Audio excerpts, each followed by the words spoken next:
criptojudaísmo fue una respuesta a la persecución y a la amenaza, una resistencia contra la fe impuesta. En este congreso daremos voz a las historias silenciadas y olvidadas, a esas personas valientes que intentaron preservar su identidad judía a pesar del encarcelamiento y de la tortura. Será un espacio para analizar las políticas inquisitoriales, por un lado, pero también las reacciones, las fortalezas, las debilidades de los perseguidos. Aprovechemos esta oportunidad invaluable para profundizar en el estudio de estos temas y comprender sus implicaciones históricas, sociales y culturales. Durante los próximos días tendremos la posibilidad de escuchar a expertos y especialistas de renombre internacional y nacional, quienes compartirán sus investigaciones y conocimientos, enriqueciendo así nuestro entendimiento sobre este periodo tan significativo.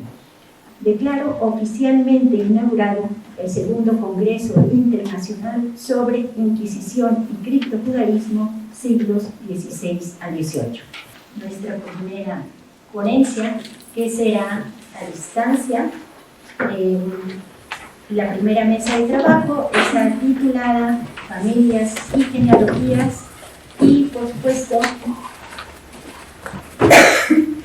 tengo el honor y el privilegio de presentar al doctor Enrique Soria Mesa por la exposición A caballo entre los estados de una familia de judaizantes entre el Reino de Granada y Nueva España.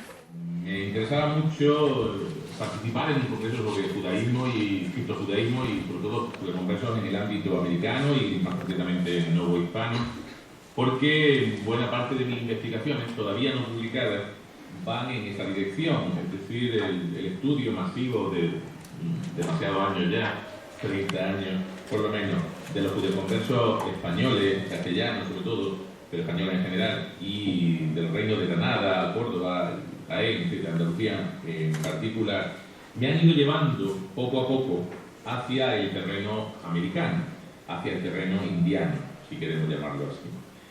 De hecho, ya tengo alguna publicación en la calle que se puede consultar en redes sobre el origen judeoconverso de la isla indiana, pero es un mero pequeño ensayo, un atisbo de lo que será, espero que en unos 2 años o así, un libro sobre los judeoconversos antiguos, digamos, en los reinos de.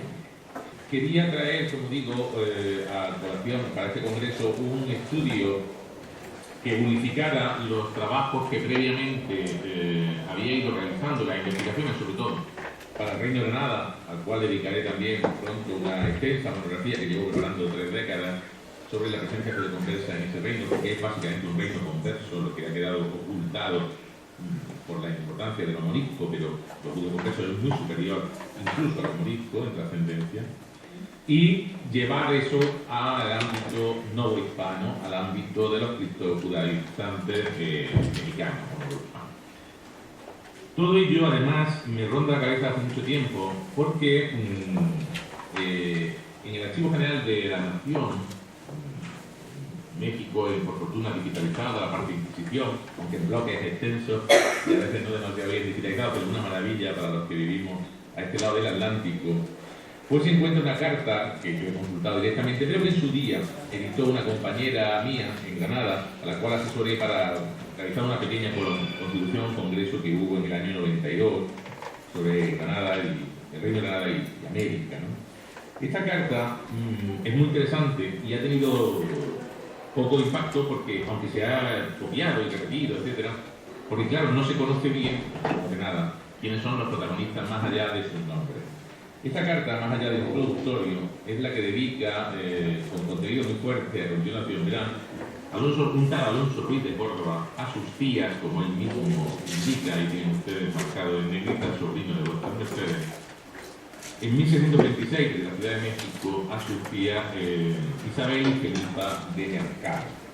Esta carta, sin que sepamos más detalles de por qué, porque se han perdido los procesos o la documentación no se encuentra o no se conoce en ese momento, es incautada por el Tribunal de Santo Oficio novohispano y es remitida, por donde se conserva la copia, a la Inquisición de Granada, al Tribunal de Santo Oficio granadino, para que proceda, porque obviamente lo que contiene no es precisamente baladí.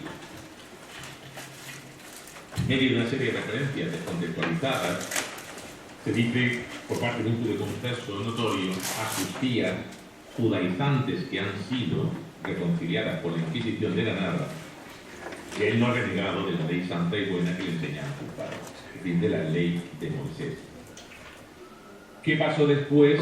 No lo sabemos, porque yo he revisado todos y cada uno de los documentos que se conservan de la correspondencia inquisitorial del Tribunal de Granada hacia la Suprema, hacia Madrid, al Consejo, pero no he encontrado nada al respecto concreto. Son 30.000 cartas, que he graciado a lo largo de muchos años, pero no hay nada, aunque sí conozco bien la familia, como ahora veremos. Por tanto, no sabemos si esto llegó a algo más grave. Ellas no fueron relajadas posteriormente, con lo cual no se abrió el proceso, o el proceso quedó suspenso si lo hubo. Lo interesante es que nos va a permitir en estos minutos que restan de mi intervención plantear la existencia de una interesante red familiar que recorre distintos territorios del viejo y del nuevo mundo y que no se conoce hasta ahora, pero que es simplemente una gota de agua en un océano, y nunca mejor dicho, en este océano que separa y une ambas realidades, porque en realidad no sabemos nada todavía, ni desde la perspectiva española, ni de la perspectiva indiana, más allá de generalidades, acerca de estos grupos familiares de judeconversos antiguos, es decir, de judeconversos no portugueses, que es donde se ha centrado la investigación y es lógico que se haya hecho por su relevancia, que están presentes, sean criptojudíos o no, durante siglos en la América española o en la monarquía española en sus dos orillas. Un favor, grupos que como es... ¿Podrías poner la imagen más extensa? Porque no sé... Más grande, a ver si me dicen que no... A ver si también se le podría subir al volumen, por favor. Ah, y también subirle al volumen también. Ahí está. Perfecto. Lo tengo al máximo. Ah, ok, entonces aquí... A ver si podéis quizás subirlo vosotros. Yo tengo al 100% al máximo. Exacto, ahí se ve perfecto. Perdón la interrupción. Vale, gracias, disculpad. Bien, quería deciros que queda todo por hacer, que yo no voy a recorrer por desgracia casi nada, por lo menos de momento voy a recorrer poco, pero sí quiero empezar a trabajar esta conexión con distintas familias, lo estoy haciendo con otras, pero al caso de estos judíos y no hispanos, pues he traído esta aportación. Bien, hay que entrar, obviamente, a referir el contexto granadino, ¿no? Es decir, ese reino, que es más muy obvio para cualquier español, pero quizá no tan obvio para personas de fuera como no sería para mí, si no estuviera pues, un mapa sobre Puebla o sobre Nueva Vizcaya o sobre la audiencia de las confines, por eso está puesto. Un reino que cae en manos cristianas, como es conocido, a partir del inicio de 1492 y que empieza a repoblarse de recién llegados castellanos, sobre todo, que se instalan junto a y sobre la mayoría poblacional local, mudéjar primero, morista después de la conversión, es decir, de procedencia islámica. Dentro de los cuales, aunque es un tema que todavía conocemos muy poco, yo lo conozco bien, claro, pero no he publicado todavía el trabajo definitivo, digámoslo así, pero sí bastantes aproximaciones, pues empiezan a acercarse, empiezan a llegar grupos de distinta procedencia geográfica, grupos judeconversos, grupos que yo sé o sabemos que son judeconversos, evidentemente en las fuentes que no sean inquisitoriales o de limpieza de sangre después no aparecen como tales. Grupos que proceden de distintas realidades del territorio castellano, aunque haya algún aragonés suelto, algunos portugueses, pero sobre todo son castellanos, que provienen en esencia, por eso están las flechas marcadas ahí de forma gruesa, del reino de Córdoba y Jaén, la proximidad geográfica lo hace todo, en bastante menor frecuencia del reino de Sevilla, lo cual tiene su lógica si pensamos que aunque es muy poblado y muy dinámico, las líneas que intuimos de migración son de conversión hacia Canarias y posteriormente hacia la India. Pero también hay que destacar otras llegadas del mundo de Toledo y La Mancha, después otro tipo de procedencia, obviamente en menor porcentaje. Y destaco en color rojo Écija, porque va a ser clave, una ciudad del Reino de Sevilla, fronteriza con Granada, muy rica y dinámica en el siglo XVI, y que de ella procederán buena parte de los linajes que se van a integrar en el grupo converso granadino y que van a dar a la familia de la que estamos hablando. ¿Por qué vienen estos judeconversos a Granada? al reino granadino? Bueno, por algunos elementos obvios y otros no tan obvios.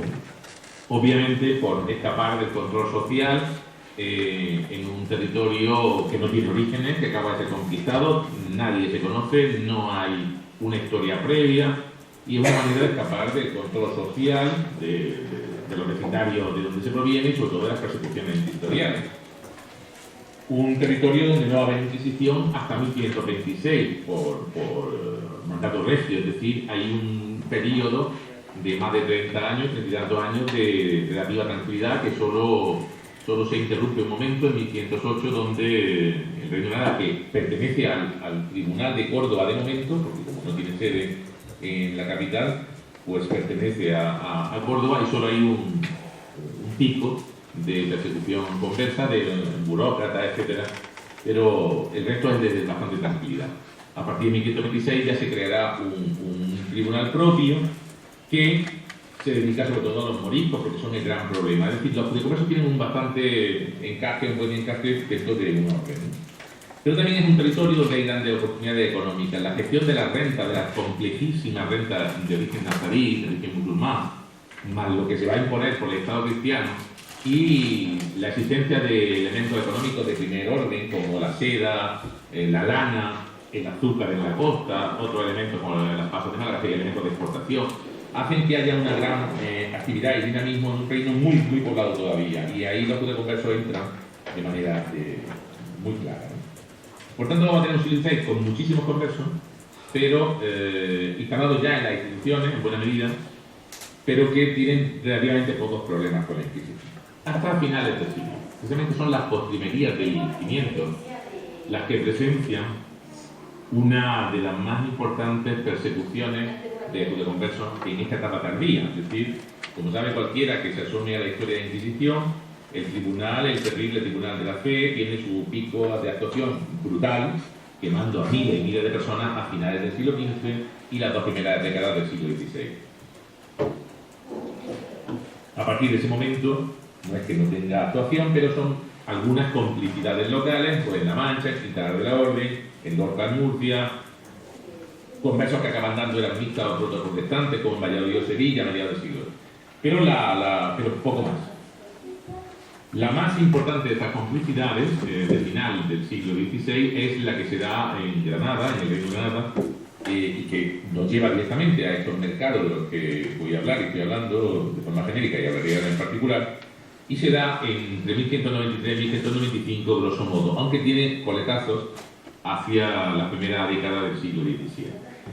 Se trata no de una persecución de la Inquisición que esté buscando fantasmas o realidades, sino de una delación de una joven que en una visita inquisitorial del Tribunal de Córdoba, que también he trabajado masivamente en las últimas 2 décadas, pues, como digo, una delación que se autoincrimina a ella y a su familia, y el procedimiento inquisitorial, la justicia comienza su terrible proceso y acaba sacando a la luz cientos de personas que están en una, como yo llamo, una complicidad, un conventículo, es decir, una serie de sinagogas ocultas, llamémoslas así, con distintas personas y distintos tipos de relación con el Cristo judaísmo, ¿no? De aquí acabarán cayendo en manos del Santo Oficio multitud de hombres y mujeres, sobre todo mujeres, y hablaré de ello después, muy interesante, tampoco novedoso, pero es interesante advertirlo de nuevo, relacionados de forma muy férreamente endogámica, es decir, casándose no solo entre sí, a efectos sociológicos, es decir, en matrimonio entre iguales o similares en lo socioprofesional, es decir, endogamia profesional, sino, en este caso endogamia conversa, pero también profesional, sino además endogamia consanguínea, es decir, casamientos entre parientes de sangre. Muy frecuentes son los casamientos endogámicos en este grupo y durarán bastante tiempo, incluso después de la represión de la Inquisición.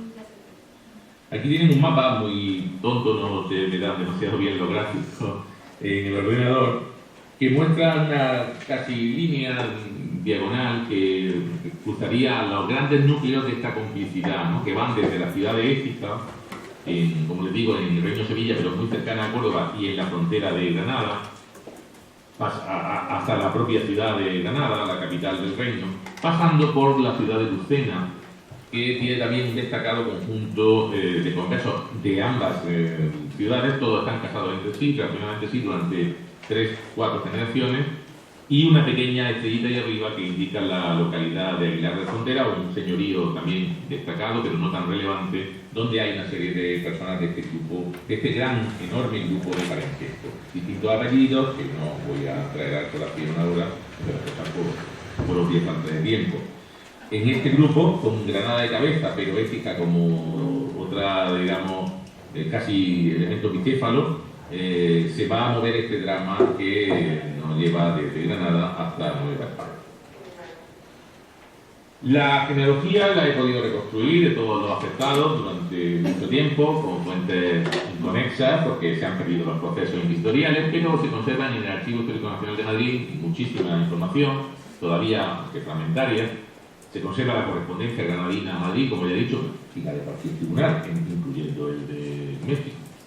Se conservan borradores de las cartas muy breves hacia los tribunales de distrito, que sí abrieron. Pero también tenemos mucha información fiscal y económica de lo que va a ser incautado por la Inquisición y gestionado por ella. Por tanto, tenemos bastante documentación.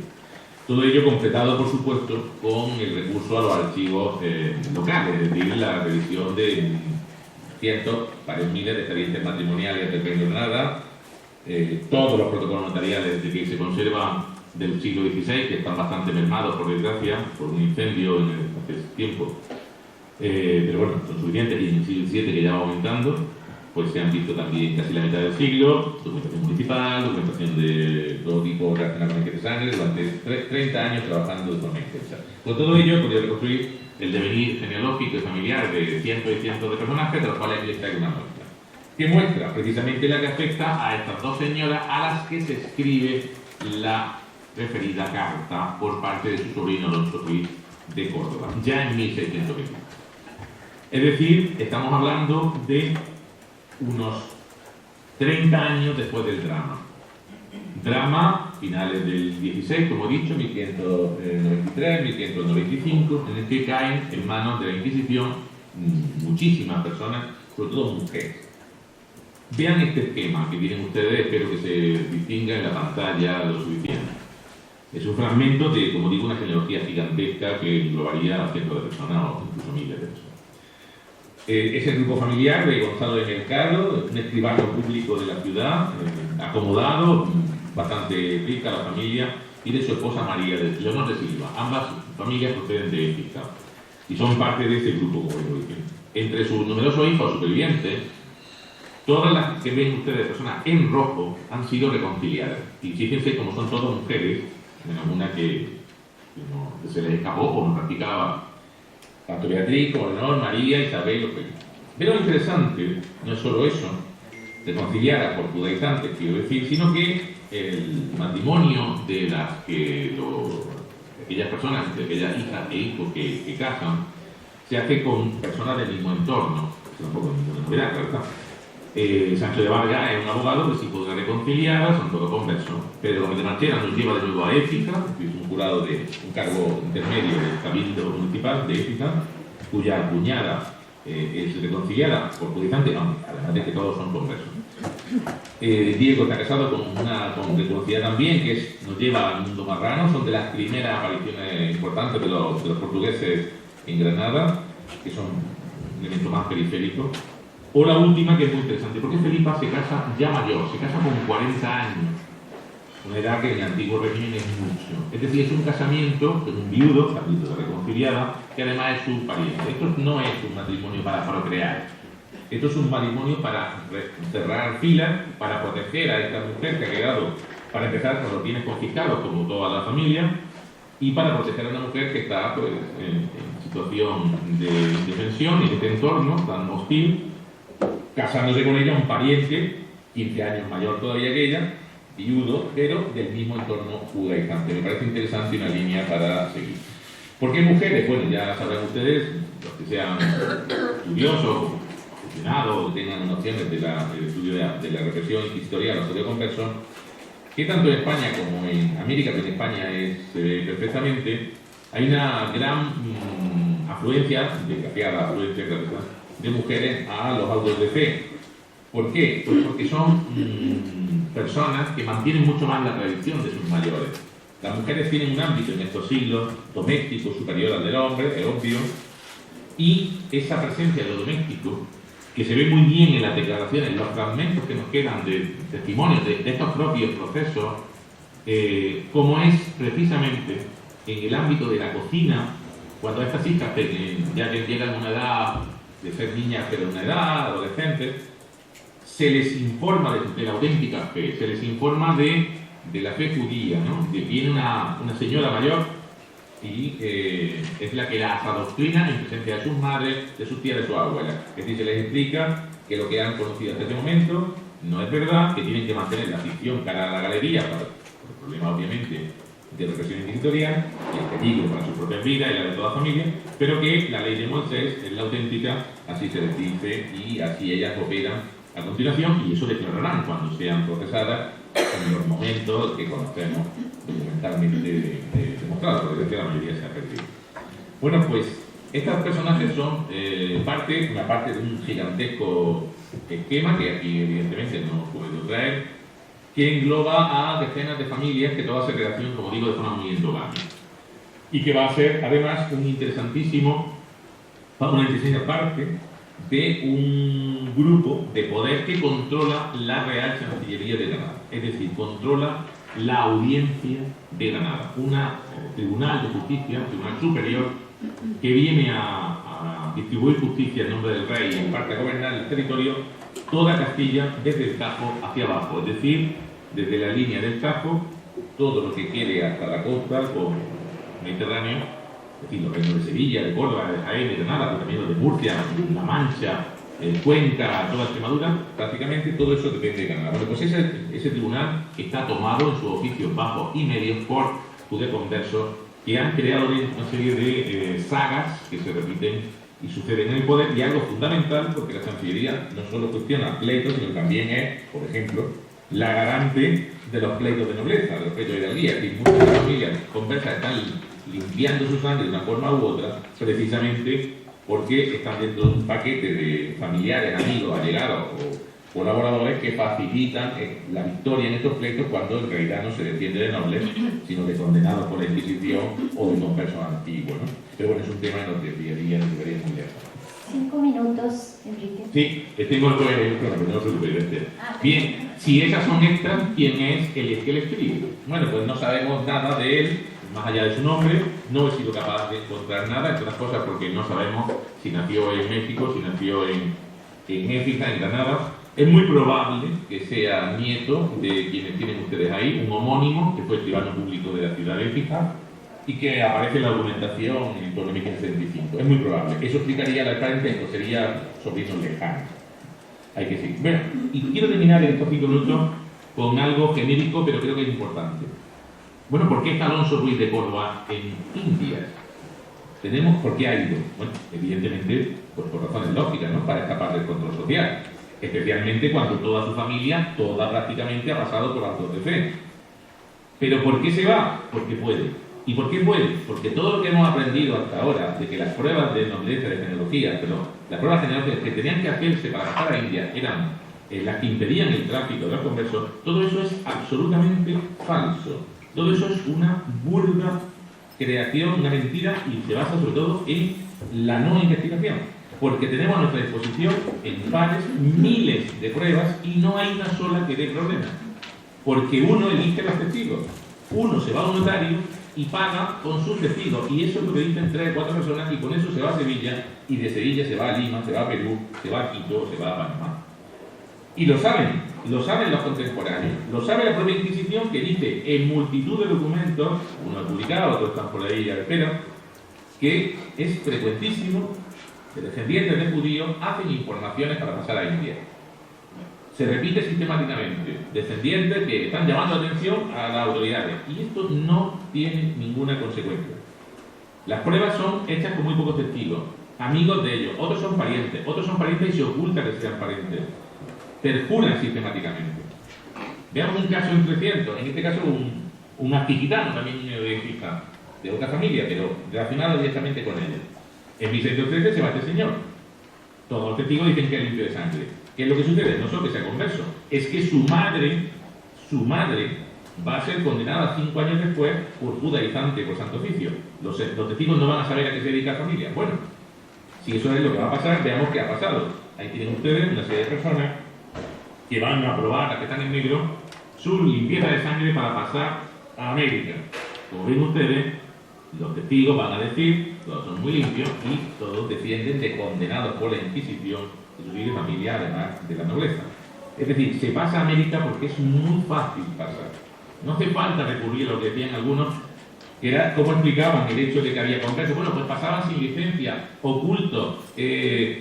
No, es que no hace falta, es que las pruebas son ridículas. Por tanto, las Indias, ya termino, están llenas de conversos antiguos, no solo los portugueses, que son miles, muchos más, los conversos que vienen de Toledo, de Sevilla, de Granada, de Córdoba o de Burgos, que además entran en el primer momento y que componen las oligarquías urbanas, especialmente la novohispana, ya que estamos aquí, y que espero poder estudiar en un futuro, aunque eso será, pues, si eso es de, y la cita me lo permite. Muchísimas gracias.